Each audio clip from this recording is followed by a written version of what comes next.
Pelatih Zlatko Dalic mengatakan bahwa Kroasia telah melakukan keajaiban dalam beberapa tahun terakhir di arena sepak bola dunia. Menghadapi Jepang di babak 16 besar Piala Dunia 2022 di Al-Janoub Stadium pada Senin 5 Desember 2022 pukul 22.00 waktu Indonesia Barat. Ia bertekad untuk mempertahankan reputasi tersebut. Populasi Kroasia adalah 4 juta jiwa dan hasil yang kami capai di pentas dunia sungguh ajaib. Kami terus hadir di turnamen dan Piala Dunia dan itu sendiri merupakan kesuksesan besar. Kami telah menjadi kekuatan sepak bola dunia, kepada Dalic dikutip dari Reuters. Kroasia menjadi runner-up Piala Dunia 2018. Luka Modric dan kawan-kawan tak terkalahkan dalam 3 pertandingan di Qatar. Peringkat 12 dunia menjadi favorit untuk mengalahkan Jepang, peringkat 24 dunia, dan melaju ke babak perempat final. Namun Kroasia patut waspada. Tim Samurai Biru mampu membuat kejutan dengan menekuk 2 kekuatan sepak bola dunia, Spanyol dan Jerman, di babak penyisihan grup. Mereka akan menerapkan filosofi para prajurit samurai. Begitu juga kami, jika kami ingin melangkah lebih jauh, kami harus menerapkan sikap yang sama, melakukan yang terbaik dan tidak pernah meremehkan siapapun, kata Dalic. Ia menambahkan Jepang memiliki penguasaan bola paling sedikit di dunia, tetapi mereka melakukan transisi yang hebat. Ini adalah lawan yang paling gigih, mereka tidak menyerah. Kami memiliki mentalitas yang sama, Jepang dan Kroasia. Kami berdiri di tempat yang sama. Dalic mengatakan Kroasia akan berjuang untuk menyamai atau bahkan lebih baik lagi performa mereka di Piala Dunia Rusia. Setiap orang berhak untuk bermimpi. Pada 2018 kami menunjukkan bahwa mimpi bisa menjadi kenyataan, ujarnya. Dalam 20 tahun terakhir, Kroasia telah memainkan pertandingan yang luar biasa. Jika Anda melihat negara-negara di babak 16 besar, kami adalah negara dengan populasi terkecil. Kami di sini melawan rintangan, kata Dalic menambahkan. Meski begitu, Dalic masih berharap banyak pada kapten Kroasia Luka Modric untuk menjadi pembeda di Piala Dunia 2022. Menurutnya, gelandang Real Madrid masih berada di puncak performa meski berada di senja karirnya pada usia 37 tahun. Saya tidak bisa cukup memuji dia atas penampilannya. Ini bukan turnamen terakhir yang akan dia mainkan untuk Kroasia.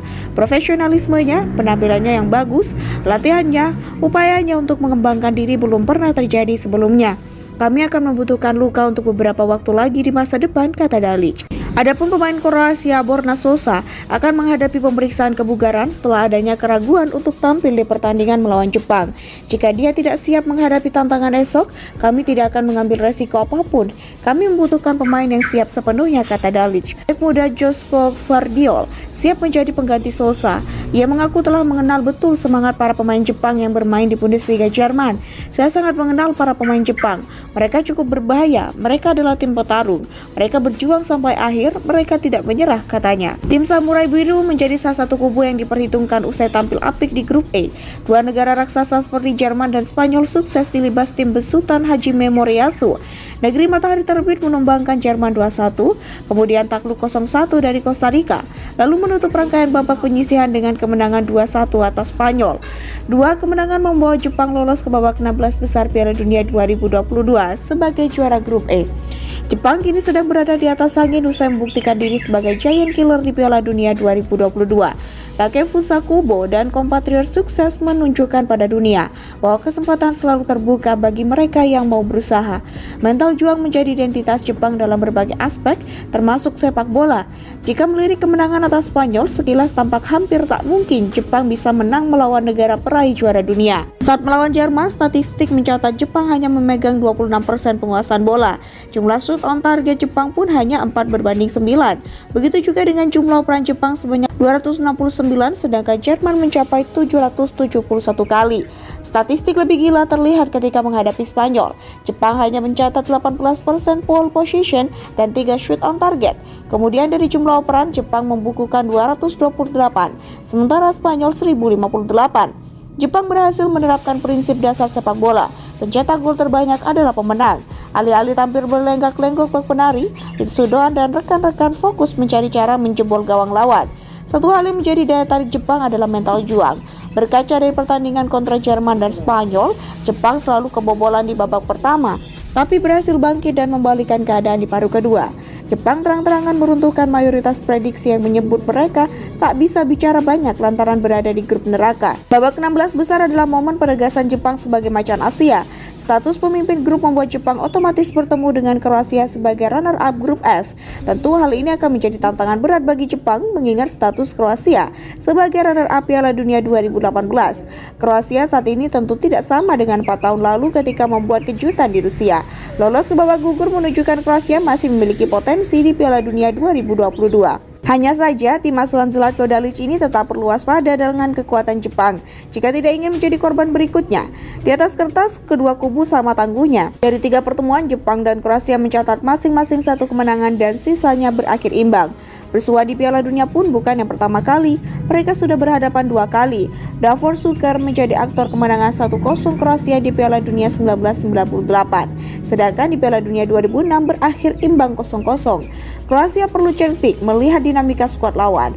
Absennya bek andalan Jepang Ko Itagaru akibat akumulasi kartu kuning dapat membuka kesempatan mengacak-ngacak zona pertahanan tim asal Asia Timur itu.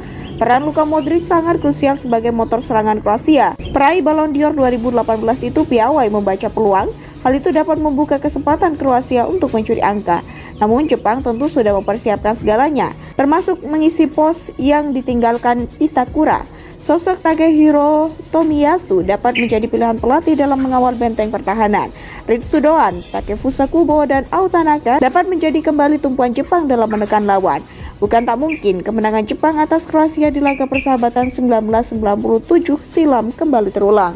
Peran Daichi Kamada belum terlihat secara torehan gol maupun assist, namun sangat terasa di lini tengah Jepang dalam membangun serangan di ajang Piala Dunia. Dilansir catatan Football, nama Daichi Kamada memang kalah mengkilap penampilannya jika dibandingkan dengan Ritsu Doan atau Takefusa Kubo. Namun jika melihat dari skema yang dimainkan oleh Hajime Moriyasu, sosok Kamada tak pernah luput dari pilihannya di lini tengah.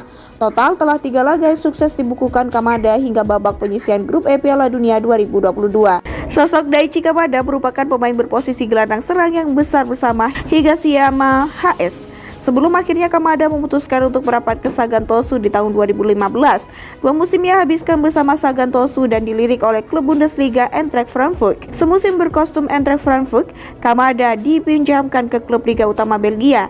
Catatan 16 gol dan 9 assist membuat Eintracht Frankfurt kembali memulangkannya setelah dipinjamkan selama 1 musim. Keputusan itu terbukti jitu. Kamada menjadi otak serangan dan senjata baru bagi Eintracht Frankfurt.